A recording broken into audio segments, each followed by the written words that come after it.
हृदय की अनंत गहराइयों से ढेर सारा अभिनंदन करता हूं। आपका ढेर सारा स्वागत करता हूं दोस्त। आई संध्या के इस शुभ घड़ी में हम आपसे बातचीत करने जा रहे हैं।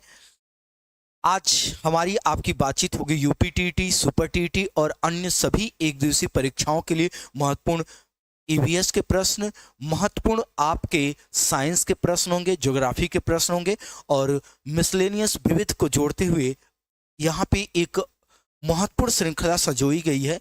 तो आइए आज के श्रृंखला के माध्यम से अपनी बातचीत को आगे की ओर बढ़ाते हैं। आप सभी लोगों को वेरी वेरी गुड इवनिंग, आप सभी लोगों को शुभ संध्या। और चलिए, आप मैक्सिमम के कमेंट्स भी आने लगे और आप मैक्सिमम लिख रहे हैं वेरी गुड। चलिए, good evening good evening good evening. चलिए, सभी लोगों को वेरी वेरी गुड इवनिंग, आप सभी लोगों को शुभ संध्या। चलिए, कुछ लोगों का कमेंट्स भी आने लगा है, ए बी कुछ लोग बता भी रहे। खास करके आज कुछ ऐसे प्रश्नों को मैंने संजोया है जो निश्चित तौर पर आज थोड़े से झटके टाइप के होंगे, थोड़े से ऐसे होंगे जो आपको निश्चित तौर पर नोट करना पड़ेगा। और अगर आप नोट करके रिवाइज कर लेते हैं तो बहुत सारे नए ऐसे आयाम भी होंगे जो आपको तैयार हो जाएंगे और आपके लिए बहुत महत्वपूर्ण होंगे।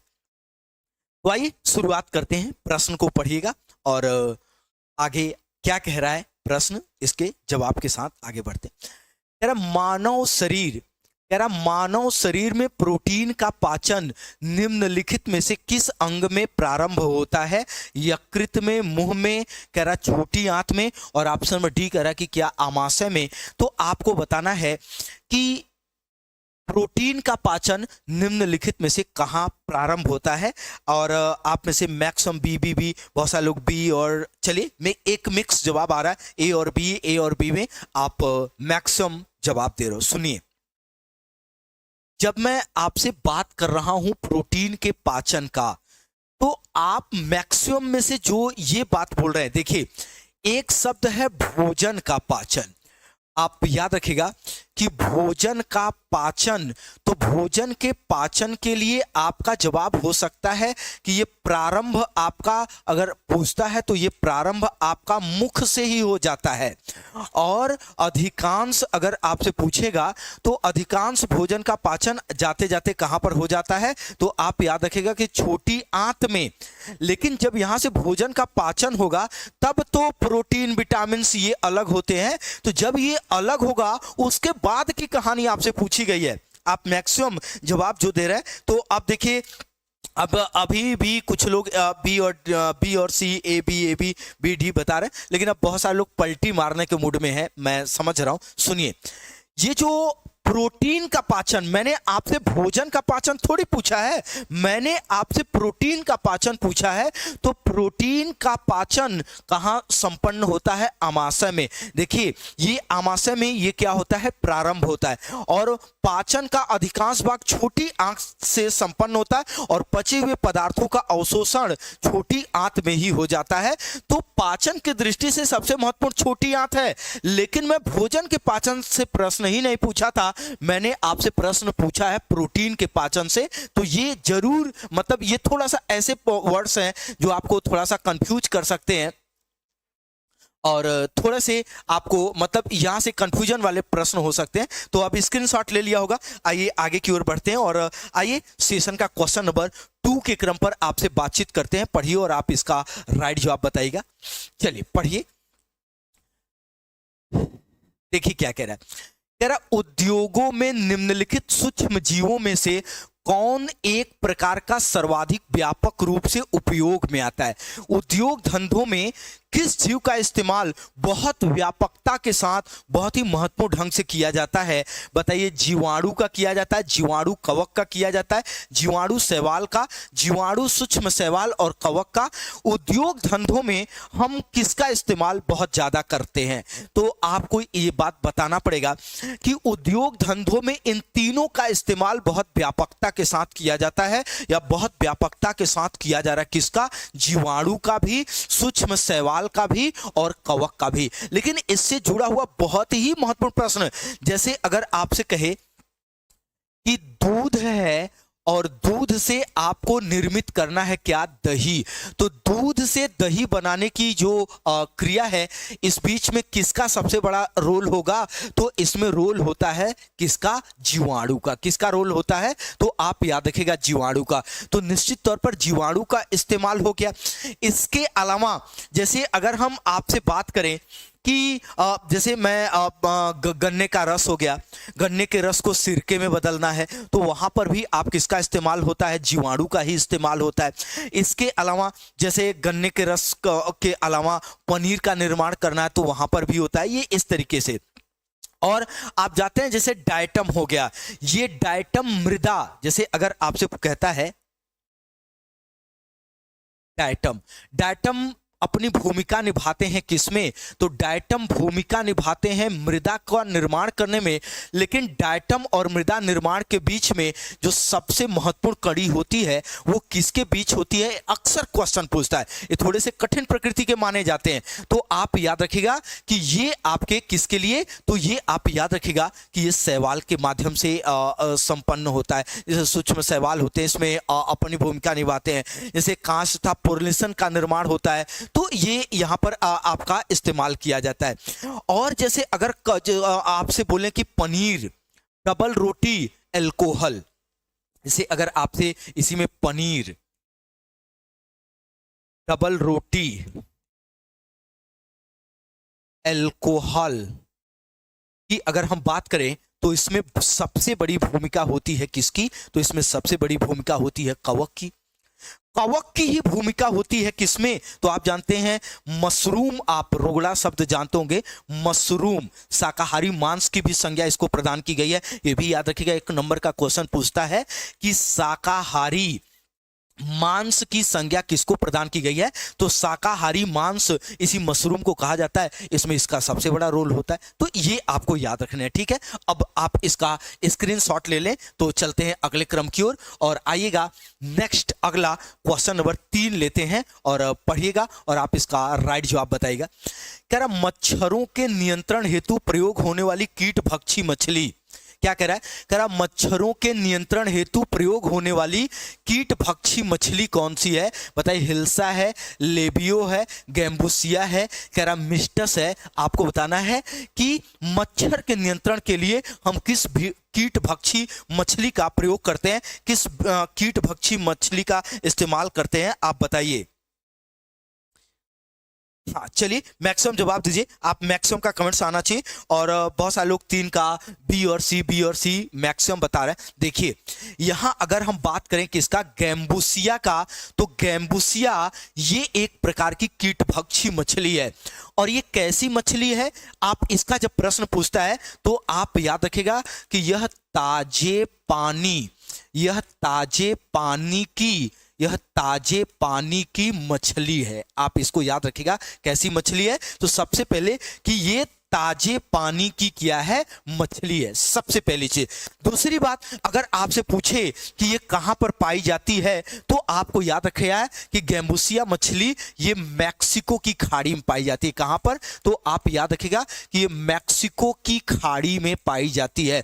और जब मैक्सिको शब्द आया है तो एक बात और याद रखिएगा, ये मैक्सिको की जब बात आएगी तो याद रखिएगा कि विश्व में हरित क्रांति की शुरुआत कहां से हुआ था। ये क्वेश्चन बहुत इंपॉर्टेंट है और आप इसको याद रखिएगा कि विश्व में हरित क्रांति की जो शुरुआत है ये आपका हुआ था कहां से, तो मैक्सिको से हुआ था। और किस सन में हुआ था अगर ये पूछता है तो 1960 ईस्वी में। और अगर आपसे जनक पूछ देगा तो आप याद रखिएगा डॉक्टर नॉर्मन बोरलाग। क्या याद रखना है, डॉक्टर नॉर्मन बोरलाग याद रखिएगा। ये आपके प्रमुख रूप से विश्व में हरित क्रांति के जनक माने जाते हैं।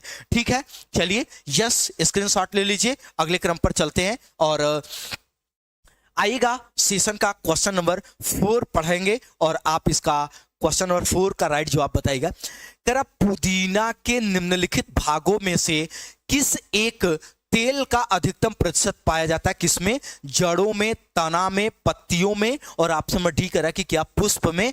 आप बताइए कि कहां पर पुदीना के किस भाग में तेल का सबसे अच्छा प्रतिशत पाया जाता है। देखिए निश्चित तौर पर ये मल्टी डायमेंशनल क्वेश्चन आज आपके लिए रखा गया है और ये बहुत ही मतलब आज का सेशन बहुत सारे मायनों में आज का सेशन आपके लिए विशिष्ट है, आज का सेशन आपके लिए इंपॉर्टेंट है।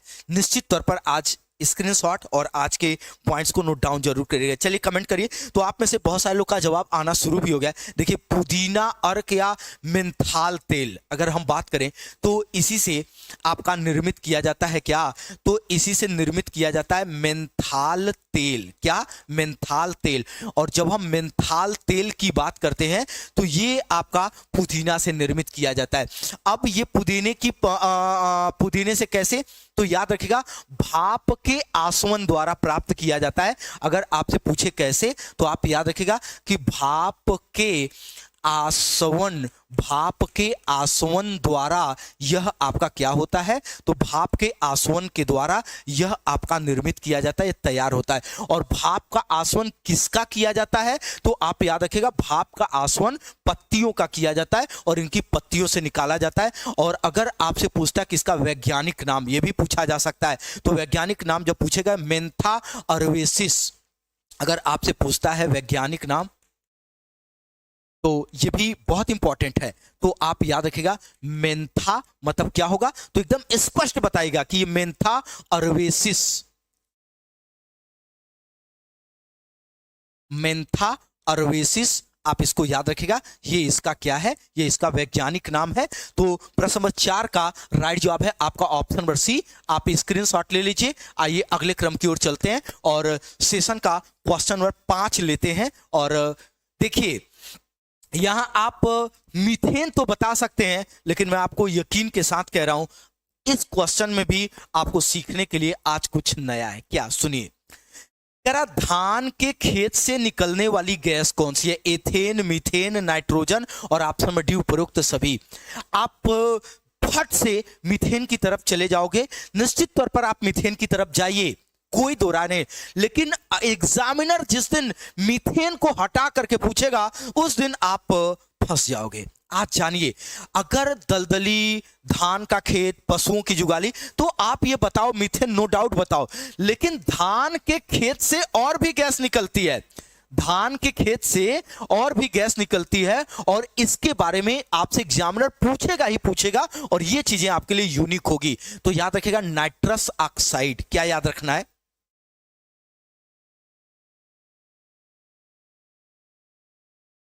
नाइट्रस ऑक्साइड, ये गैस एक तो आपका ये हो गया, ये निकलती है।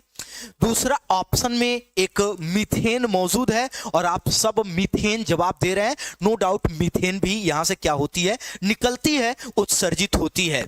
लेकिन और एक गैस विमुक्त होती है जिसका नाम है, आप ध्यान दीजिएगा, कि कार्बन डाइऑक्साइड, और वो भी उत्सर्जित होती है। तो अब चूंकि अपघटक वहां पे रहते हैं तो आप याद रखिएगा कार्बन डाइऑक्साइड।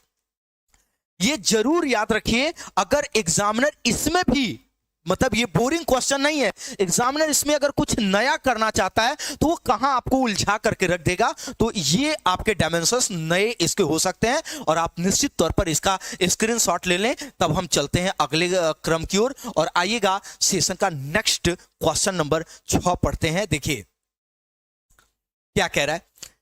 ये कह रहा है कि हरित क्रांति में अधिक उपज देने वाले उन्नत बीजों का प्रयोग हुआ था जिनके लिए आवश्यक है कम उर्वरक कम पानी, अधिक उर्वरक कम पानी, कम उर्वरक अधिक पानी, अधिक उर्वरक अधिक पानी आपको बताना है। तो देखिए हम इंडिया के परिप्रेक्ष्य में अगर हम आपसे बात करें, भारत के बारे में बात करें, तो आपसे पूछता है प्रश्न कि भारत में हरित क्रांति, और जब भारत में हरित क्रांति से कोरिलेट करते हुए जब आपसे प्रश्न पूछता है तो सबसे पहले पूछता है कि ये कब प्रारंभ हुआ था। तो आप बताओगे कि 1966 और 67 ईस्वी में, 1966-67 ईस्वी में आपका क्या हुआ था? प्रारंभ हुआ था सबसे पहला।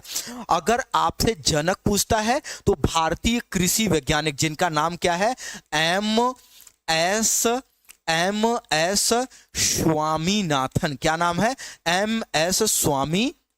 नाथन ये भारत में क्या माने जाते हैं? हरित क्रांति के जनक। और कहां से शुरू हुआ था ये भी प्रश्न आपसे पूछता है, तो आप बताओगे कि भारत का प्रथम कृषि विश्वविद्यालय पंतनगर कृषि विश्वविद्यालय से यह आपका प्रारंभ हुआ था। याद रखेगा, पंतनगर कृषि विश्वविद्यालय से। और पंतनगर कृषि विश्वविद्यालय कहां पर मौजूद है? तो आपको इसका जवाब देना है कि ये उत्तराखंड में। और हमने सर्वाधिक उत्पादन, आपसे प्रश्न कहता है कि सर्वाधिक उत्पादन किस फसल में दर्ज किया गया था? तो आपका जवाब होगा इंडिया में दर्ज किया गया था गेहूं का। लेकिन इसकी दो प्रमुख कमियां थी, इसकी दो बहुत बड़ी कमियां थी हरित क्रांति की। पहला, इसमें ऐसे किस्म के बीजों का विकास किया गया था जिनको सिंचाई के लिए सामान्य से अधिक जल की आवश्यकता, सामान्य से अधिक पानी की आवश्यकता थी।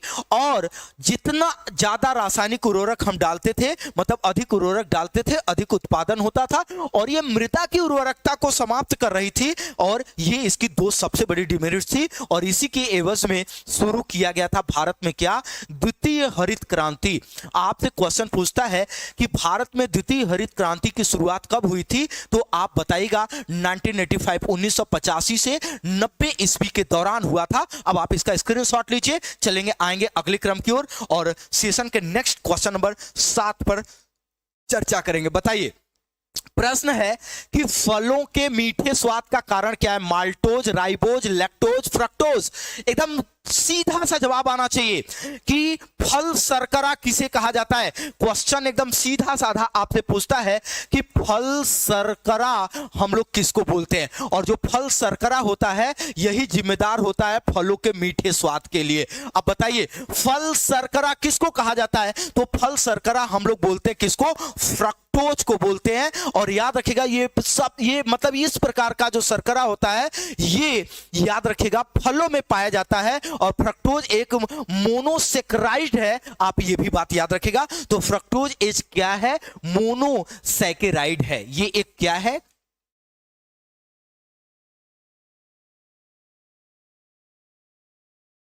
यह एक मोनोसेकेराइड है, यह भी याद रखिएगा। यस, चलिए स्क्रीनशॉट लीजिए, आइए अगले क्रम की ओर चलते हैं और सेशन का क्वेश्चन नंबर 8 पढ़िएगा और इसका जवाब बताइएगा। बहुत ही इंपॉर्टेंट तगड़ा क्वेश्चन है, ये इंपॉर्टेंट क्वेश्चन होगा। बताइए, कह रहा ऑक्सेनोमीटर का प्रयोग करते हैं प्रकाश संश्लेषण की दर नापने में, पौधों की वृद्धि नापने में, कह रहा कि रसाकर्षण दर नापने में और ऊर्जा के ह्रास दर को नापने में। बताइए, ऑक्सेनोमीटर का इस्तेमाल हम कहां पर करते हैं? ये एक इंपॉर्टेंट प्रश्न है, आप सभी को इसका जवाब देना है कि ऑक्सेनोमीटर का इस्तेमाल कहां पर किया जाता है। एक सिरे से सारे लोगों का जवाब आना चाहिए। तो देखिए, इसका प्रयोग हम करते हैं पौधों की वृद्धि दर नापने के लिए। और जब बात आई है किसका?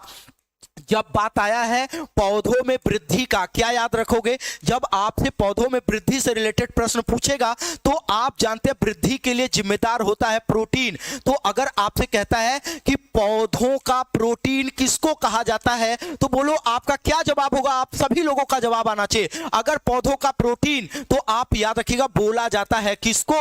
तो ये बोला जाता है नाइट्रोजन को। लेकिन हरे पेड़ पौधे नाइट्रोजन सीधे ग्रहण नहीं करते हैं, बल्कि क्या ग्रहण करते हैं? नाइट्रेट। तो पौधों की वृद्धि नापने के लिए एक्सोनोमीटर का इस्तेमाल करते हैं। और पौधों की वृद्धि निर्भर करती है उनके जड़ों को मिलने वाले नाइट्रेट के ऊपर निर्भर करती है। एकदम अच्छे से याद रखिएगा। लीजिए स्क्रीनशॉट, चलते हैं तुरंत आगे की ओर। यस, चलिए आइए क्वेश्चन नंबर नेक्स्ट अगला 9 पढ़ेंगे और बताइएगा क्या कह रहा है। कणिकी तत्व क्या है? बताइए, कणिकी तत्व पार्टिकुलेट पॉल्यूटेंट पूछ रहा है। ठोस अपशिष्ट, वायु प्रदूषक, जल प्रदूषक, मृदा प्रदूषक, इनमें से कोई नहीं है, एक से अधिक। बताइए, कणिकीय प्रदूषक क्या है जिसको हम लोग बोलते हैं पार्टिकुलेट कण?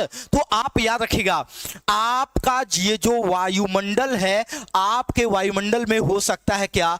धूल, या जैसे मिट्टी के कण हो सकता है। क्या हो सकता है? मिट्टी के कण हो सकते हैं। आपके वायुमंडल में बालू के कण हो सकते हैं। आपके वायुमंडल में हो सकता है किसका? तो आप ध्यान दीजिएगा, कार्बन का कण हो सकता है। आपके मिट्टी में हो सकता है क्या? शीशे का कण हो सकता है। तो यही जो तैरते हुए ये पाए जाते हैं, ये सभी के सभी ये जो तैरते हुए वायुमंडल में पाए जाते हैं, तैरते हुए, इसी को हम लोग किसके नाम से जानते हैं? तो इसी को हम लोग पार्टिकुलेट पॉल्यूटेंट बोलते हैं। और ये आपका एक प्रमुख क्या है? तो आप याद रखिएगा यह आपका प्रमुख वायु प्रदूषक है। बोले क्या है? तो ये वायु प्रदूषक होता है क्योंकि ये कहां पर पाया जाता है? तो ये आपका पाया जाता है आपके वायुमंडल में पाया जाता है, और वायुमंडल में पाए जाने के कारण यह एक क्या है? वायु प्रदूषक है। आइए सेशन का क्वेश्चन नंबर 10 लेकर के चलते हैं और पढ़िएगा, देखिएगा क्या कह रहा है। प्रथम विश्व युद्ध के दौरान निम्नलिखित में से किसका उपयोग किया गया था? लुईसाइड का, मस्टर्ड गैस का, मिथाइल रासायनिक का रासायनिक का, और करा फास्जीन का। आप बताएं द्वितीय विश्व युद्ध के समय किस गैस का प्रयोग किया गया था? तो आप याद रखिएगा द्वितीय विश्व युद्ध के समय सबसे ज्यादा 1917 में, आप याद रखिएगा सैनिकों के खिलाफ, 1917 में सैनिकों के खिलाफ किस गैस का इस्तेमाल किया गया था? मस्टर्ड गैस का इस्तेमाल किया गया था। और किस देश के? तो आप याद रखिएगा कि जर्मन सेना के द्वारा और ब्रिटिश सैनिकों के विरुद्ध, ये याद रखना होगा। जर्मन सेना के द्वारा, जैसे ये भी कह सकता है कि किसके द्वारा इस्तेमाल किया गया? जर्मन सेना के द्वारा। और याद रखिएगा कि ब्रिटिश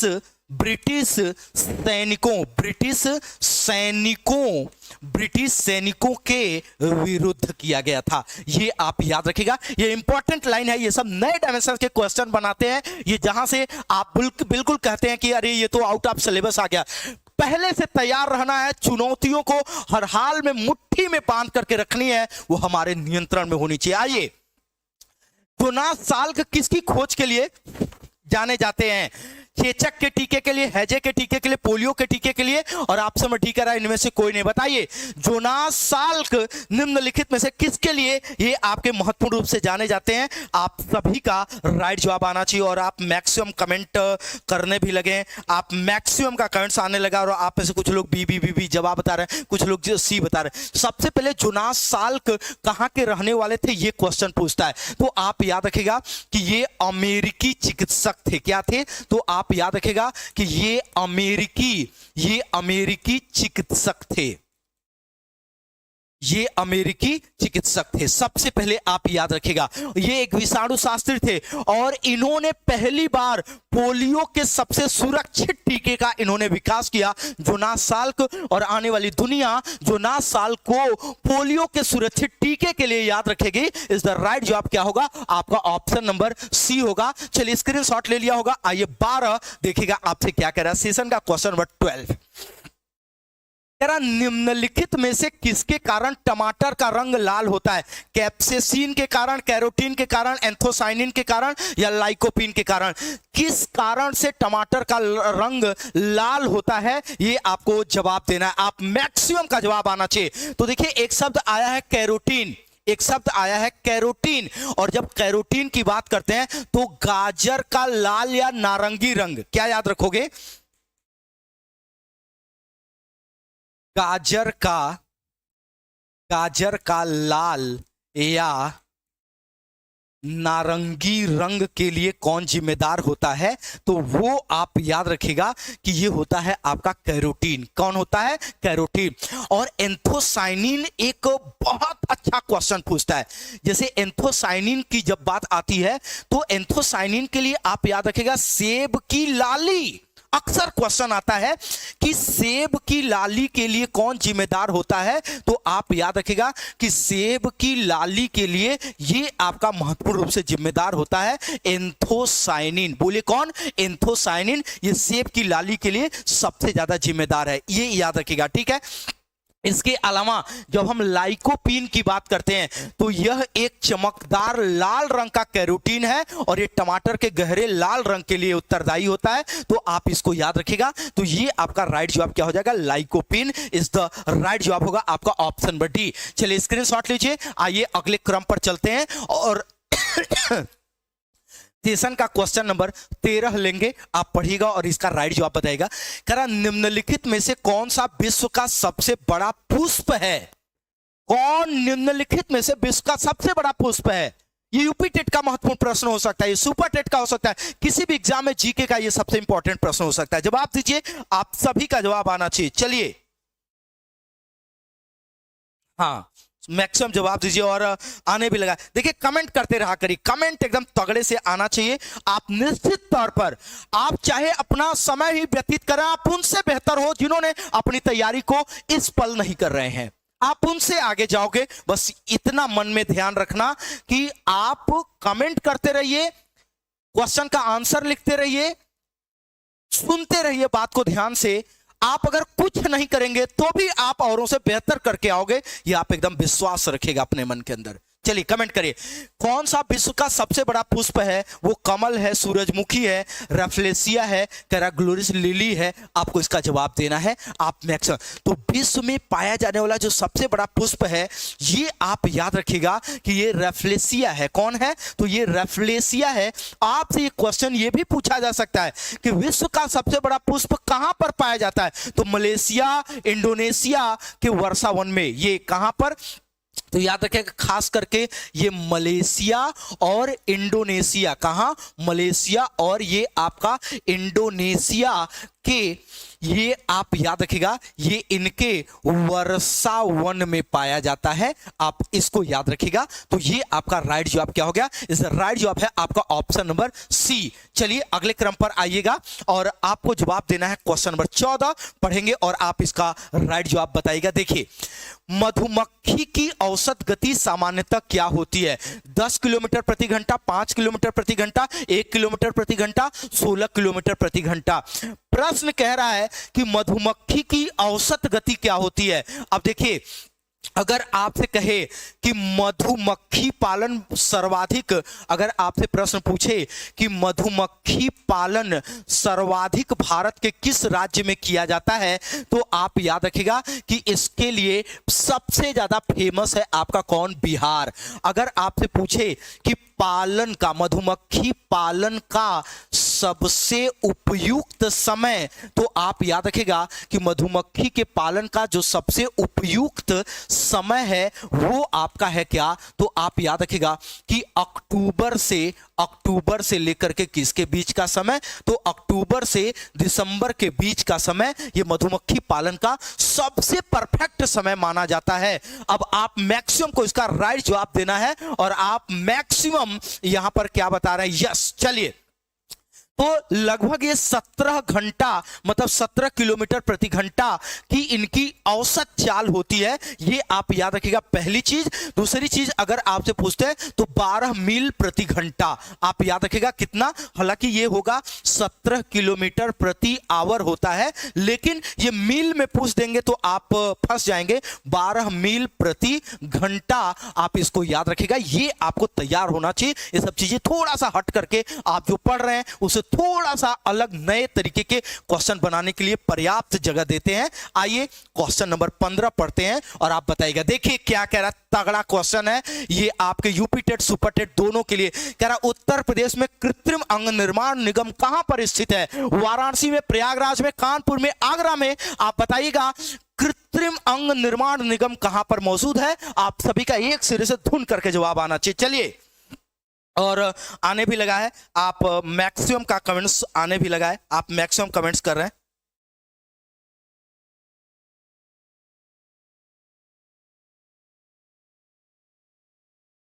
चलिए चलिए ठीक है, तो आप मैक्सिमम, चलिए यस, चलिए मैक्सिमम का कमेंट्स आ रहा है। चलिए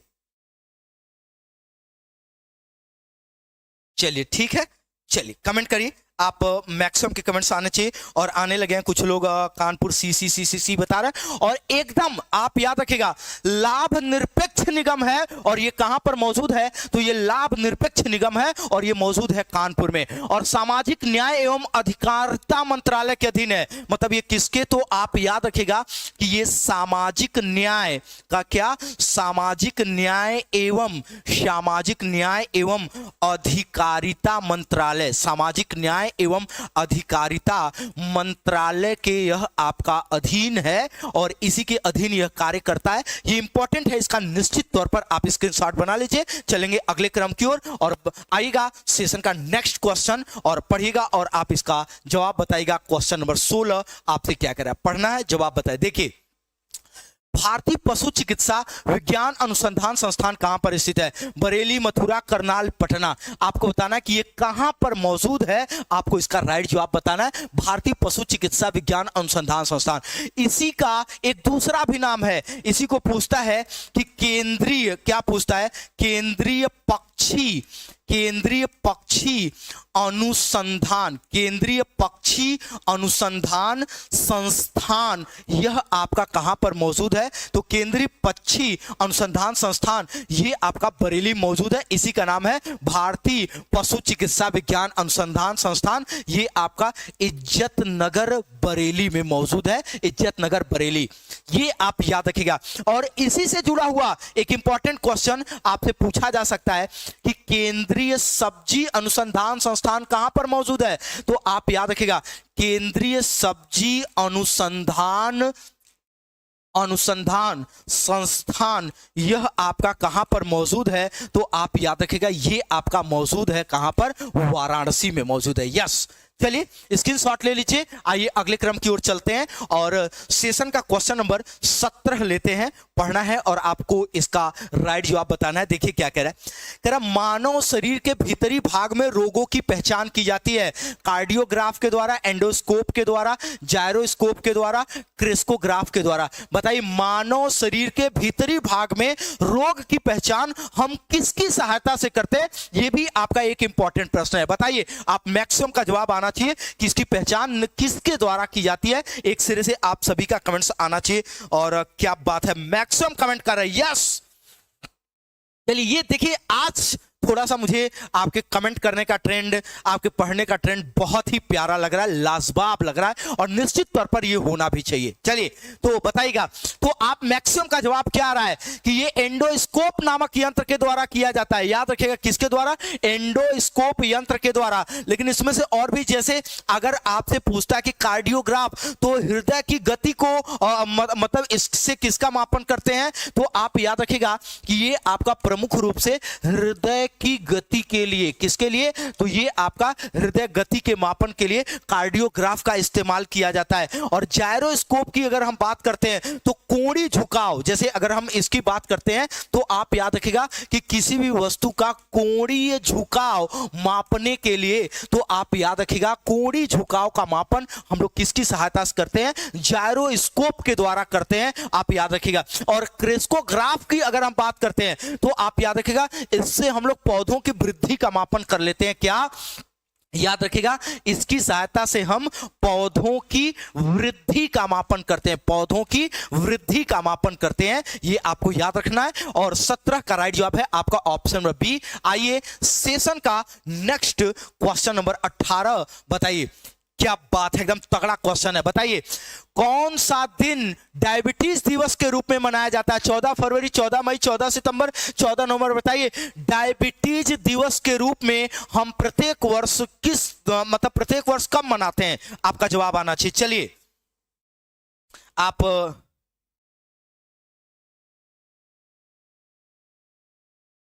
ठीक है, चलिए और मैक्सिमम कमेंट कर रहे हैं। हाँ यस, चलिए कमेंट करिए, स्पीड से कमेंट आना चाहिए। तो आप मैक्सिमम का कमेंट्स आने भी लगा है और कुछ लोग बी और डी बता रहे हैं। आप याद रखिएगा, हम प्रत्येक वर्ष 14 नवंबर को, कितनी तारीख को? तो हम प्रत्येक वर्ष 14 नवंबर को हम आयोजन करते हैं क्या? डायबिटीज दिवस के रूप में। और क्या होता है? तो आप याद रखिएगा, शरीर के अंदर इंसुलिन की कमी, मतलब ब्लड में शर्करा का स्राव होने लगता है, ये इंसुलिन की समस्या होती है। यस, चलिए आइए अगले क्रम पर चलते हैं। सेशन का क्वेश्चन नंबर 19 क्या कह रहा है? कौन सा वनस्पतिक तेल हृदय रोगियों के लिए सबसे परफेक्ट होता है? क्वेश्चन थोड़ा सा कठिन है लेकिन एकदम सरल तरीके से आप समझिए। बताइए कौन सा वनस्पतिक तेल हृदय रोगियों के लिए सबसे परफेक्ट होता है? सूरजमुखी का तेल, मूंगफली का तेल, सरसों का तेल, सोयाबीन का तेल। आपको बताना है हृदय रोगियों के लिए सबसे परफेक्ट निम्नलिखित में से कौन सा माना जाता है? आपको इसका राइट जवाब देना है। चलिए यस, और जवाब आने भी लगा। देखिए आप याद रखिएगा, जिस तेल में वसा की मात्रा कम होगी, मैं क्या कह रहा हूं, याद रखिएगा कि जिसमें वसा की मात्रा सबसे कम होगी, जिसमें वसा की मात्रा सबसे कम होगी, वो सबसे बेहतर होगा किसके लिए? हृदय रोगियों के लिए। और अगर मैं आपसे बात करूं तो इसमें सबसे परफेक्ट आपने जवाब क्या दिया है? आप में से बहुत सारे लोगों ने, मैक्सिमम ने इसका राइट जवाब दिया है सूरजमुखी का तेल, और इस द राइट जवाब है। यस, स्क्रीनशॉट लीजिए और चलेंगे अगले क्रम की ओर। और आइएगा सेशन का नेक्स्ट अगला क्वेश्चन नंबर 20 लेंगे और पढ़िएगा और आप इसका राइट जवाब बताइएगा। देखिए क्या कह रहा है, बताइए। भारत सरकार के द्वारा प्रारंभ किया गया मिशन इंद्रधनुष कार्यक्रम किससे संबंधित है? मिशन इंद्रधनुष का संबंध किससे है? आपको एकदम सीधा साधा यही बताना है। बताइए, बच्चों की शिक्षा से है, बच्चों के टीकाकरण से है, सामाजिक उत्थान से है? आप समझ डी कह रहा है इनमें से कोई नहीं, आपको जवाब देना है। तो देखिए, अगर आपसे पूछे तो इसको प्रारंभ कब किया गया था? 25 दिसंबर 2014 को। कब प्रारंभ किया गया था? 25 दिसंबर 2014 को प्रारंभ किया गया था। अब अगर आपसे पूछे, चलिए आगे की ओर बढ़ते हैं, लेकिन 25 दिसंबर को हम लोग मनाते हैं क्या? तो याद रखिएगा, अटल बिहारी वाजपेयी, क्या? अटल बिहारी वाजपेयी जी का, ध्यान दीजिएगा, अटल बिहारी वाजपेयी जी का हम लोग मनाते हैं क्या? जन्म दिवस मनाते हैं। क्या मनाते हो? तो आप प्रत्येक वर्ष मनाते हो अटल बिहारी वाजपेयी जी का जन्म दिवस। और इनके जन्म दिवस को हम लोग और किसी नाम से मनाते हैं क्या? इनके जन्म दिवस को हम लोग मनाते हैं क्या? सुशासन दिवस के रूप में मनाते हैं। आप इसको भी याद रखिएगा। और अगर हम बात करें कि अगर मिशन इंद्रधनुष की बात करते हैं तो इसको किसके द्वारा ऑर्गेनाइज किया गया? किसने इसको आगे की ओर बढ़ाया? ये इंपॉर्टेंट है, याद रखिएगा कि स्वास्थ्य एवं परिवार कल्याण मंत्रालय। किसने? स्वास्थ्य एवं परिवार कल्याण मंत्रालय। कौन? स्वास्थ्य एवं परिवार कल्याण मंत्रालय के द्वारा यह आपका महत्वपूर्ण रूप से क्या किया गया? इसको प्रारंभ किया गया। और इसका संबंध किससे है? ये बच्चों तथा गर्भवती महिलाओं के टीकाकरण से संबंधित है। बस याद रखिएगा कि मतलब ये किससे है, तो इसका संबंध किससे है? आप याद रखिएगा कि बच्चों एवं गर्भवती महिलाओं के टीकाकरण से, यह आपका महिलाओं के टीकाकरण से इसका संबंध है। तो आपका राइट जवाब क्या होगा? ऑप्शन नंबर क्या? बी। यस, चलिए स्क्रीनशॉट लीजिए। आइए अगले क्रम की ओर चलेंगे और सेशन का क्वेश्चन नंबर 21 पढ़िएगा और आप इसका जवाब बताइएगा। प्रश्न कह रहा है, रेड रिबन एक्सप्रेस, बहुत इंपॉर्टेंट प्रश्न है, कह रहा है कि रेड रिबन एक्सप्रेस चलता फिरता दृश्य साधन है। रेड रिबन एक्सप्रेस किसका चलता फिरता दृश्य साधन है? आप जवाब दीजिए। चलिए, और मैक्सिमम का जवाब आने भी लगा है। मैक्सिमम जवाब बता रहे हैं, रेड रिबन किसका चलता फिरता दृश्य है? ये आपको कमेंट करना है। एड्स के हेतु जागरूकता का, पल्स पोलियो के प्रति जागरूकता का, बालिका शिशु के संरक्षण का, सभी शिशुओं के कुपोषण से बचाने का। एक चीज और आप याद रखिएगा, अगर आपसे कहता है कि दरवाजा बंद अभियान, ये भी बहुत इंपॉर्टेंट है, दरवाजा बंद अभियान, तो आप याद रखिएगा ये किससे है? तो आपको इसमें याद रखना है कि यह आपका शौचालय किससे संबंधित है? शौचालय के निर्माण से संबंधित है। बोलिए किससे? तो ये आपका महत्वपूर्ण रूप से शौचालय के निर्माण से संबंधित है। और इसका ब्रांड एम्बेसडर कौन था बताइए? अमिताभ बच्चन के साथ और कौन थी? विद्या बालन। याद रखिएगा। अब यहां पर कमेंट करिए, यहां पर आप सभी का कमेंट्स आना चाहिए और आप मैक्सिमम राइट जवाब। रेड रिबन का संबंध किससे है? एड्स हेतु जागरूकता से। एड्स किसके कारण फैलता है? तो आप याद रखिएगा विषाणु, ये आपका वायरस के कारण फैलता है और ये एक संक्रामक बीमारी है। यस, चलिए ये कंप्लीट करिए। आइए अगले क्रम पर चलते हैं और सेशन का क्वेश्चन नंबर 22 लेते हैं। पढ़िएगा और आप बताइएगा क्वेश्चन नंबर 22 आपसे क्या कह रहा है, पढ़ना है और जवाब बताना है। कह रहा गंगा के मैदान की पुरानी कछारी मिट्टी क्या कहलाती है? गंगा के मैदान की पुरानी कछारी मिट्टी भाबर कहलाती, बांगर कहलाती, खादर कहलाती है, खोंडोलाइट कहलाती है। आपको जवाब देना है कि गंगा की पुरानी ये जो कछारी मिट्टी है इसको किसके नाम से जानते हैं? तो आप याद रखिएगा कि अगर जैसे रक्ताब भूरा रंग होता है इसका, अगर रक्ताब भूरे रंग की बात करते हैं तो ये आपका होती है कौन, ये बांगर होती है और ये एक उपजाऊ मृदा मानी जाती है। आप इसको याद रखिएगा। तो 22 का राइट जवाब क्या होगा, 22 का राइट जवाब होगा आपका ऑप्शन नंबर बी। आइए अगले क्रम पर चलते हैं और सेशन का क्वेश्चन नंबर 23 पढ़िए और आप इसका राइट जवाब बताइएगा। देखिए क्या कह रहा है। निम्नलिखित में से किस प्रकार की मृदा की जल धारण क्षमता सबसे कम होती है, बलुई दोमट मृदा, दोमट बालू, मटियार दोमट, और ऑप्शन नंबर डी कह रहा है कि क्या दोमट। आप बताइए किसकी मृदा की जल धारण क्षमता सबसे कम होती है। तो याद रखिएगा दोमट या आपकी बलुई दोमट मृदा की बात करते हैं तो इसकी जल धारण क्षमता सबसे कम होती है कि रवे की भारी मात्रा और बड़े बड़े होते हैं। मतलब रवे बड़े और भारी होते हैं, रवे बड़े और भारी होते हैं। आप इसको याद रखिएगा। तो ये आपका क्या हो गया, बलुई दोमट। 23 का राइट जवाब क्या है, 23 का राइट जवाब है आपका option number A, yes. Session का क्वेश्चन नंबर 24 आपसे क्या कह रहा है बताइएगा। जरा निम्नलिखित में से कौन सी मिट्टी चाय बागानों के लिए उपयुक्त है, अम्लीय, क्षारीय, जलोढ़, रेगुड़। ये इंपॉर्टेंट है, बार बार आपसे पूछता है। आप याद रखिएगा कि अगर चाय की हम आपसे बात करते हैं तो एक क्वेश्चन पूछता है कि इसका संबंध किस क्रांति से है, तो ग्रीन गोल्ड क्रांति। अगर आपसे क्वेश्चन कहे तो ग्रीन गोल्ड क्रांति का संबंध किससे है, चाय उत्पादन से है। आप जवाब दीजिए कि चाय उत्पादन। अब जैसे अगर आपसे एक क्वेश्चन पूछ दे कि चाय का सर्वाधिक उत्पादन कहां पर होता है, तो जब आपसे चाय के सर्वाधिक उत्पादन की बात करेगा तो आप भारत का कौन सा राज्य याद रखेगा, असम। और इसके लिए आप याद रखेगा कि पहाड़ी ढलान की आवश्यकता होती है, किसके, पहाड़ी ढलान की आवश्यकता होती है। चलिए कमेंट करिए, आप सभी का राइट जवाब आना चाहिए और आप मैक्सिमम इसके लिए कमेंट्स कर भी रहे हैं। और हाँ चलिए, और क्या बात है, असम मैक्सिमम असम जवाब दिए हैं, ए बी। चलिए यस। तो आप याद रखिएगा कि हमें चाय बागान के लिए अम्लीय मृदा की सबसे अच्छा किसकी, तो सबसे अच्छी अम्लीय मृदा की आवश्यकता पड़ती है। तो ये आपका 24 का राइट जवाब क्या होगा, आपका ऑप्शन नंबर ए, अम्लीय मृदा, यस। चलिए आप इसका स्क्रीनशॉट लीजिए। आइए अगले क्रम की ओर चलते हैं और देखिएगा सेशन का क्वेश्चन नंबर 25 क्या कह रहा है, पढ़िए और आप इसका राइट जवाब बताइए। कह रहा कि निम्न में से किसे जंगल की आग कहा जाता है। ये लाइन बहुत इंपॉर्टेंट है। निम्नलिखित में से किसे हम जंगल का आग कहते हैं, आपको बताना है।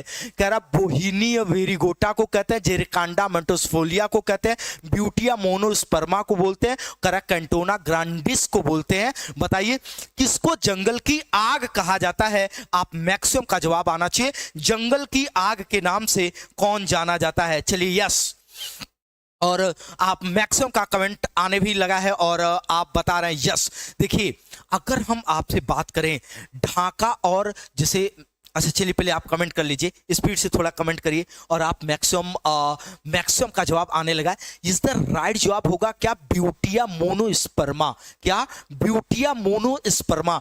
ब्यूटिया मोनोस्पर्मा क्या है, तो आप याद रखिएगा इसको हम लोग पलाश के नाम से भी जानते हैं। किसको, हम इसी को पलाश के नाम से जानते हैं। और पलाश का फूल जो है ये आप याद रखिएगा कि उत्तर प्रदेश का, यह आपके उत्तर प्रदेश का राजकीय, आप याद रखिएगा उत्तर प्रदेश का राजकीय पुष्प है। आपको ये याद रखना है। देखिए कहां से कहां ला करके ये चीजों को जोड़ दिया गया, यस। चलिए आइए अगले क्रम पर चलते हैं और सेशन का क्वेश्चन नंबर 26 पढ़ते हैं और आप इसका राइट जवाब बताइएगा। सेशन का क्वेश्चन नंबर 26 आपसे क्या कह रहा है, पढ़िए जवाब बताइए। कह रहा निम्नलिखित में से किस पौधे में फूल नहीं होते हैं, कटहल में, गूलर में, आर्किड में, फर्न में। निम्नलिखित में से किसमें फूल नहीं पाए जाते हैं, आपको इसका राइट जवाब देना है। निम्नलिखित में से किसमें फूल नहीं पाए जाते हैं, जवाब दीजिए। और हाँ, मैक्सिमम ने बी दिया था, वो निपट चुका। अब आइए अगले में, निम्नलिखित में से किसमें फूल नहीं पाए जाते हैं, आपको जवाब देना है। और कटहल, गूलर, आर्किड, फर्न, याद रखिएगा आपको इसके लिए याद रखना है क्या, फर्न।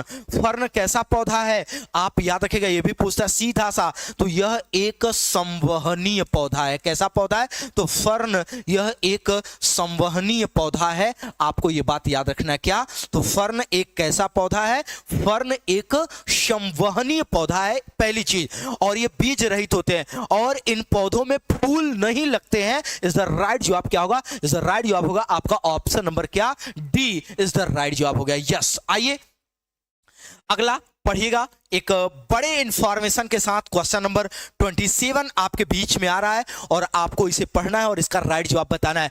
निम्नलिखित में से किसका सुमेल नहीं है, डॉक्टर मनमोहन सिंह अर्थशास्त्री, doctor APJ Abdul Kalam aeronautics, doctor DS Kothari भौतिकी, कह रहा डॉक्टर एमएस स्वामीनाथन भूगर्भ शास्त्र। बताइए इसमें से कौन सा पेयर गलत है, कौन सा अपने आप के क्षेत्रों के साथ मैच नहीं कर रहा है, आपको इसका राइट जवाब बताना है। चलिए एक सिरे से आप सभी लोगों का जवाब आना चाहिए और आ गया है यस, और बहुत सारे लोगों का 27 के लिए जवाब आने लगा है और कुछ लोग 27 का बी और सी बता रहे हैं, कुछ लोग डी भी बता रहे हैं। सुनिए, इसमें सब सही है एक को छोड़ करके। ये जो भूगर्भ शास्त्र लिखा है इसकी जगह ये क्या है, आप याद रखिएगा, ये कृषि वैज्ञानिक, ये भारत के प्रसिद्ध कृषि वैज्ञानिक और भारत में हरित क्रांति के जनक माने जाते हैं। बाकी डीएस कोठारी को आप शिक्षा शास्त्री जानते हैं, शिक्षा शास्त्री से पहले वो भौतिकी के जानकार हैं। आप याद रखिएगा ये दोनों, मतलब शिक्षा शास्त्री होता तो वो भी सही है और भौतिकी लिखा है तो वो भी सही है। Doctor APJ Abdul Kalam aeronautics, और अगर आपसे कहता कि भारत का मिसाइल मैन, तो ये दोनों आपका सही होता। डॉक्टर मनमोहन सिंह अगर आपसे कह दे कि राजनीतिज्ञ कह दे और इसी के साथ अर्थशास्त्री का है, दोनों पॉइंट सही है, केवल आपका डी मिसमैच था, बाकी सब का सब सही है। यस, आइए अगला क्वेश्चन नंबर 28, कौन सा कथन सही है आपको पढ़ना, जवाब बताना है। बताइए, हल्दिया ओडिशा में, पारादीप पश्चिम बंगाल में, कांडला गुजरात में, कराकी मरमुगाओ कर्नाटक में है। आप बताइए ये कौन सा, ये देखिए प्लेस को लेकर के एक क्वेश्चन इन चारों में से बार बार उलझाता रहता है, बार बार उलझाता रहता है। आप इसमें से इसका सही जवाब बताइए। चलिए आप मैक्सिमम का जवाब आना चाहिए और आप मैक्सिमम कमेंट कर चुके हैं। यस,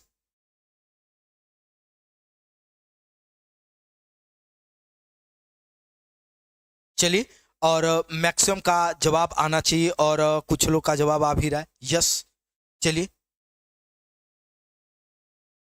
ठीक है, तो A B C C C C A C A C A C mix जवाब आ रहा है। सुनिए, देखिए हल्दिया की अगर हम आपसे बात करते हैं तो हल्दिया आपका मौजूद है कहां पर, तो आप बताओगे, जैसे ये आपका हल्दिया की बात कर रहा है तो ये उड़ीसा लिखा है, उड़ीसा से इसका संबंध नहीं है। हल्दिया का सीधा सा संबंध है भारत के किस राज्य से, तो इसका संबंध है भारत के पश्चिम बंगाल राज्य से। किससे, भारत के पश्चिम बंगाल। अगर पाराद्वीप की हम आपसे बात करते हैं तो पाराद्वीप आपका मौजूद है कहां पर, जब पाराद्वीप की बात आएगी तो पाराद्वीप आपका मौजूद है उड़ीसा में। बोले कहां, उड़ीसा। अब कांडला की बात कर रहा है तो कांडला गुजरात में मौजूद है, ये आपका राइट है। और कह रहा मरमुगाओ कहां पर है, तो मरमुगाओ ये आपका मरमुगाओ ग ग ग से कहां, तो आप याद रखें ग से गोवा, ये आपका कहां पर मौजूद है, गोवा में मौजूद है। आप इसको भी याद रखिएगा। तो 28 का राइट जवाब है ऑप्शन नंबर सी, लेकिन आप इसका स्क्रीनशॉट लेकर के इसके इंपॉर्टेंट पॉइंट्स को जरूर बना लीजिए, ये एक नंबर के लिए आपके लिए मोस्ट इंपॉर्टेंट हो सकता है। 29, डीजल रेल इंजन कहां पर बनाए जाते हैं। बताइए, डीजल रेल इंजन बनाए जाते हैं चितरंजन में, मड़ुआडी में, जमशेदपुर में, कह पेरम्बूर में। आपको जवाब देना है। तो देखिए, अगर आपसे पूछता है कि विद्युत इंजन तो आप याद रखिएगा ये चितरंजन में बनाए जाते हैं। क्या अगर आपसे कह दे कि विद्युत इंजन का सबसे बड़ा कारखाना कहां पर मौजूद है, तो ये चितरंजन में चितरंजन लोकोमोटिव वर्क्स इसका नाम है। इसके बाद DLW, इसको क्या बोलते हैं, डीजल लोकोमोटिव वर्क, और ये आपका कहां पर मौजूद है, तो यह आपका महत्वपूर्ण रूप से मौजूद है वाराणसी में, मड़ुवाडी, और यही डीजल रेल इंजन कारखाना है। इसके अलावा अगर टाटा इंजीनियरिंग जमशेदपुर की बात करते हैं, तो ये आपके प्रसिद्ध किसके लिए, भाप के इंजन के लिए, ये आप याद रखिएगा। और अगर हम जैसे आपसे करते हैं रेल कोच के लिए, तो पेरंबूर याद रखिएगा, ये आपका रेल कोच के लिए। कई बार ऐसा भी क्वेश्चन आया है कि पेरंबूर, जैसे पूछा कि पेरंबूर कहां पर है, तो आप याद रखिएगा कि ये आपका मौजूद है चेन्नई। कहां, चेन्नई। तो आपका राइट जवाब क्या है, 29 का राइट जवाब है आपका ऑप्शन नंबर क्या, बी, याद रखिएगा। यस, आइए सेशन का क्वेश्चन नंबर 30 पढ़िए और बताइए क्या कह रहा है आपसे। कह रहा जवाहर सुरंग कहां से गुजरती है, पीर पंजाल से, बनिहाल से, बुर्जिल से, और ऑप्शन नंबर डी कह रहा है कि क्या, जोजिला से। आपको बताना है कि जवाहर सुरंग कहां से गुजरती है। आप सभी का राइट जवाब आना चाहिए और आप मैक्सिमम इसके लिए कमेंट्स करेंगे। और क्या बात है, चलिए आप मैक्सिमम का जवाब आना चाहिए। और कुछ लोग B B B B B B सही है, बी सही है। अच्छा, याद रखिएगा बनिहाल दर्रा। क्या, आपके कहां से, बनिहाल। अगर आपसे पूछता है कि कहां, तो आप याद रखिएगा कि भारत का केंद्र शासित प्रदेश जम्मू कश्मीर में स्थित है। कहां, तो यूनियन टेरिटरी जम्मू कश्मीर में स्थित है। जवाहर सुरंग कहां से गुजरती है, तो आप याद रखिएगा जम्मू कश्मीर में, ठीक है। और एक चीज और मैं आपको बताऊं, जस्ट 1 सेकेंड रुक जाएंगे। देखिए तो इंपॉर्टेंट, सबसे पहले तो एक बार आप सभी लोग लाइक करेंगे, और दो मैं आपको महत्वपूर्ण इंफॉर्मेशन मैं आपको बता रहा हूं, देखिए ध्यान दीजिएगा। सबसे पहले तो 2 शब्द लिखेगा, आज का सेशन कैसा लगा, और अगर आपको पसंद आया हो तो आप लाइक जरूर करेंगे, आपका निश्चित तौर पर लाइक आना चाहिए। सबसे पहले एक चीज ये ध्यान दीजिएगा, ये एक आपको महत्वपूर्ण चीज ये ध्यान देना है। चलिए करें, आपको एक चीज ये ध्यान देना है कि कैरियर कोचिंग ब्रांच में आपको सुपर टेट की बैच 27 मार्च 2023 को 8 बजे सुबह से 12 बजे ये आपको चंद्रा इंस्टीट्यूट में क्या है, अवेलेबल है। और एक चीज और आप क्या ध्यान दीजिएगा, देखिए ये एक आप में से जो लोग यहां एडमिशन लेना चाहते हैं, एक तो ये, और दूसरा एक चीज ये ध्यान दीजिएगा कि कैरियर ब्रांच में ही आपको मिलता है यूपीटीटी 27 मार्च 11 से 3, ये आपको 27 मार्च से फ्रेश न्यू बैच आपको अवेलेबल है, ये आपको प्राप्त होता है, तो आप इसको भी ध्यान देंगे। तो चलिए, ये 2 आपके बैच के इंफॉर्मेशन थे, ये महत्वपूर्ण है। तो एक ये आपका यूपी टेट का हो गया, और इसके पहले हमने आपको सुपर टेट का बताया, तो इन चीजों को आप ध्यान दीजिएगा। चलिए तो फिर आज के सेशन को यहीं पे विराम देते हैं। Thank you very much. 2 शब्द जरूर लिखिएगा, थैंक यू।